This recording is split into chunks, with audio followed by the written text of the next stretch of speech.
జాతీయవాద జర్నలిజానికి అసలైన వేదిక నేషనలిస్ట్ హబ్ ని సబ్స్క్రైబ్ చేసుకోండి. నోటిఫికేషన్స్ కోసం బెల్ ఐకాన్ పై క్లిక్ చేయండి. నమస్తే, వెల్కమ్ టు నేషనలిస్ట్ హబ్. దేశంలో సార్వత్రిక ఎన్నికలు జరగనున్నాయి. నోటిఫికేషన్ కి ఇంకా ఒక్క నెల మాత్రమే సమయం ఉంది. ఈ సమయంలో తెలంగాణ రాజకీయాల్లో స్తబ్దత నెలకొంది. అసెంబ్లీ ఎన్నికల్లో విజయం సాధించిన అధికార పక్షం గతంలో కంటే ఈసారి మరిన్ని ఎక్కువ ఎంపీ స్థానాలను గెలుపొందాలని ప్రణాళికలు రచిస్తోంది. మరోవైపు ఓటమి పాలైన రాష్ట్రంలో తన పట్టును కోల్పోకుండా ఉండాలని బీఆర్ఎస్ ప్రయత్నాలు చేస్తోంది. ఇక 2018తో పోలిస్తే ఒక ఎమ్మెల్యే నుంచి తాజాగా 8 ఎమ్మెల్యేలకు కమలం పార్టీ బలం పెంచుకోగా ఈసారి సార్వత్రిక ఎన్నికల్లో తనకున్న 4 ఎంపీ సీట్లను మరికాస్త పెంచుకోవాలని కమల దళం భావిస్తోంది. ఈ క్రమంలో రాష్ట్రంలో ఏ పార్టీ ఎన్ని సీట్లు గెలుచుకోనుంది, ఏ ప్రాంతాల్లో ఏ పార్టీకి ఎక్కువ బలం ఉంది అనేది తెలుసుకుందాం.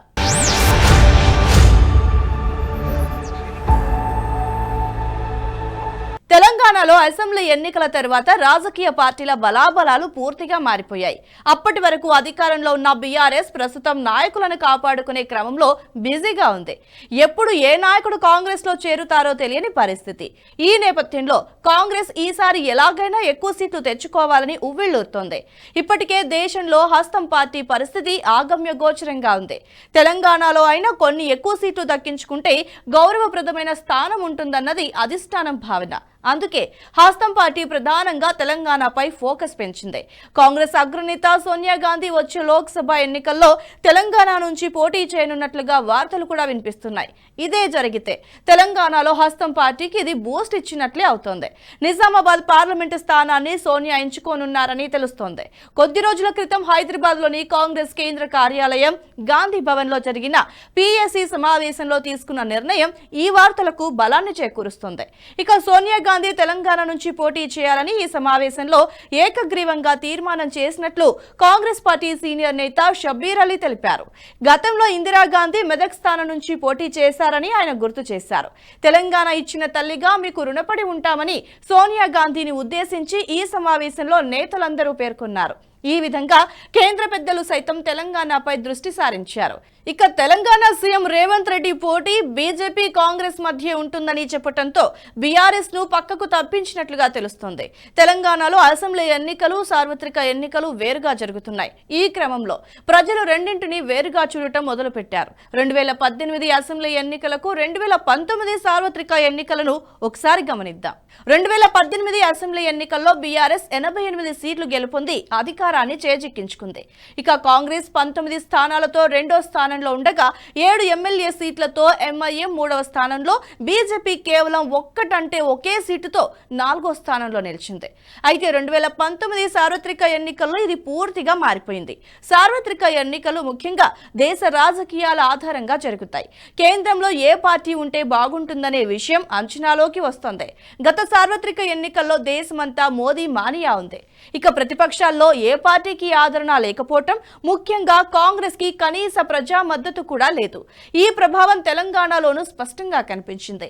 అధికారంలో ఉన్న బీఆర్ఎస్ కి 9 ఎంపీ సీట్లు లభించాయి. అసెంబ్లీ ఎన్నికల్లో 19 ఎమ్మెల్యే సీట్లతో రెండో స్థానంలో ఉన్న హస్తం పార్టీ లోక్సభ ఎన్నికల్లో 3వ స్థానానికి పడిపోయింది. ఇక అనూహ్యంగా బీజేపీ 4 ఎంపీ సీట్లతో రెండో స్థానంలోకి ఎగబాకితే కాంగ్రెస్ 3వ స్థానానికి పడిపోయింది. దీన్ని బట్టి చూస్తే తెలంగాణలో సార్వత్రిక ఎన్నికలు దేశ రాజకీయాలే ప్రధానంగా జరుగుతాయన్నది సుస్పష్టమవుతోంది. అందుకే తెలంగాణ సీఎం కూడా రాబోయే ఎన్నికల్లో ప్రధాన పోటీ కాంగ్రెస్, బీజేపీల మధ్య ఉంటుందని అన్నారు. ఇక బీజేపీ కూడా గతంలో కంటే ప్రస్తుతం రాష్ట్రంలో బాగానే పుంజుకుంది. ఒకేడాది క్రితం అయితే తర్వాతి ప్రతిపక్షం బీజేపీనే అనే స్థాయికి ఆ పార్టీ ఎదిగింది. అయితే ఆ తరువాతి కాలంలో పార్టీ స్వీయ తప్పిదాలతో 3వ స్థానంతో సరిపెట్టుకోవాల్సి వచ్చింది.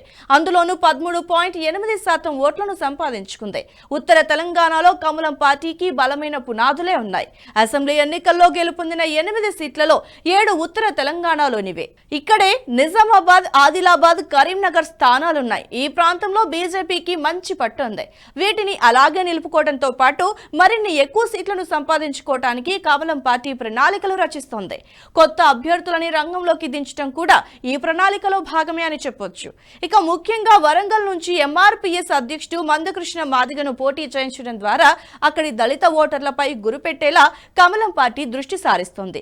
ఆ పార్టీ పార్టీలో గత ఎన్నికల్లో ఓటమి పాలైన చరిష్మా ఉన్న నాయకులైన ఈటెల రాజేందర్, రఘునందన్ రావు, తల్లోజు ఆచారి వంటి వారిని ఎంపీ స్థానాల్లో పోటీ చేయించే ఆలోచనలో బీజేపీ ఉన్నట్లుగా తెలుస్తోంది.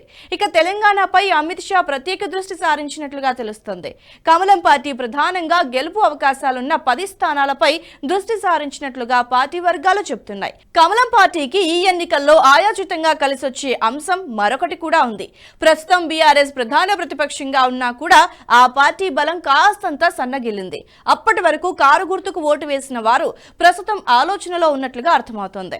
తెలంగాణ ప్రజలు బలమైన ప్రతిపక్షాన్ని కోరుకుంటారు. 2018లో కేసీఆర్ గెలుపొందిన తర్వాత నియంత తరహా పాలనను అవలంబించారు. ప్రజా సమస్యలను గాలి కొదిలేసి నచ్చినట్లుగా పాలన చేస్తా అనే ధోరణి పెరిగిపోయింది. దీంతో ప్రజల్లో ఒక దశలో తిరుగుబాటు ధోరణి ఆవహించింది. ఇది ఆ తర్వాత జరిగిన ఉప ఎన్నికల్లో స్పష్టంగా కనిపించింది. దుబ్బాక, హుజూరాబాద్లలో బీఆర్ఎస్ కి గట్టి షాక్ ఇచ్చారు. మునుగోడులో కూడా ఓడించినంత పని చేశారు ప్రజలు. ఇదే ధోరణి సార్వత్రిక ఎన్నికల్లోనూ కనిపించే అవకాశం ఉంది. ప్రస్తుతం రేవంత్ కు గట్టి ప్రతిపక్షం ఇవ్వటంలో ప్రజలు బీజేపీని ఎన్నుకునే అవకాశం ఉంది. రాష్ట్రంలో బీఆర్ఎస్ కు ఓటు వేస్తే కాంగ్రెస్ కి ప్రధాన ప్రతిపక్షంగా ఉండలేదనే భావన ప్రజల్లో ఇప్పటికే నెలకొంది. సార్వత్రిక ఎన్నికల్లో బీజేపీకి ఓటు వేస్తే కేంద్రం నుంచి నిధులు రావడంతో పాటు కాంగ్రెస్ పార్టీకి ప్రత్యర్థిలా ఉంటుందన్న భావన ప్రజల్లో నెలకొంది. ఇదే భావనను కమలం పార్టీ ప్రజల్లోకి మరింత ఎక్కువగా తీసుకువెళ్తే అది ఖచ్చితంగా ఆ పార్టీకి మేలు చేకూర్చే అవకాశం ఉంది. దీనివల్ల ఇప్పటికే కాస్తంత బలహీనమైన బీఆర్ఎస్ పార్టీ ఓటర్లు బీజేపీ వైపు మళ్లే అవకాశమూ ఉంది. అటు నుంచి కొద్ది శాతం ఓట్లు కమలం పార్టీకి పడినా బలం పెరిగే ఛాన్స్ అయితే ఉంది. అందుకే వచ్చే ఎన్నికల్లో కమలం పార్టీ వైపు ప్రజలు సానుకూలత చూపే అవకాశం ఉందంటున్నారు విశ్లేషకులు. దీనికి తోడు కేంద్ర బీజేపీ అధిష్టానం తెలంగాణపై దృష్టి సారించింది. ప్రస్తుతం దేశవ్యాప్తంగా బీజేపీ అధికారంలో ఉన్న దక్షిణాదిలో కూడా పాగా వేయాలని చూస్తోంది. సౌత్ రాష్ట్రాల్లో కర్ణాటకలో ఎక్కువ ఎంపీ సీట్లు కమలం ఖాతాలో ఉన్నాయి. అయితే కొన్ని దశాబ్దాలుగా ఆ రాష్ట్రంలో పట్టుండటం వల్ల బీజేపీ దక్షిణాదిన గేట్ వేగా భావించడం లేదు. తెలంగాణలో కూడా గౌరవప్రదమైన సీట్లు సాధించడం ద్వారా దక్షిణాదిన కూడా తమకు మంచి పట్టుందన్న విషయాన్ని నిరూపించుకోవాలని కమలం పార్టీ భావిస్తోంది. ఇప్పటికే ఇక్కడి స్థానాలపై గురిపెట్టి అభ్యర్థుల్ని ఎంపిక చేయడం నుంచి బలాబలాలపై దృష్టి సారించే వరకు బీజేపీ ప్రణాళిక రచించినట్లుగా తెలుస్తుంది. ఒకవేళ ఇదే గనక జరిగితే రాబోయే సార్వత్రిక ఎన్నికల్లో బీజేపీ మరింత పుంజుకునే అవకాశం అయితే ఉంది.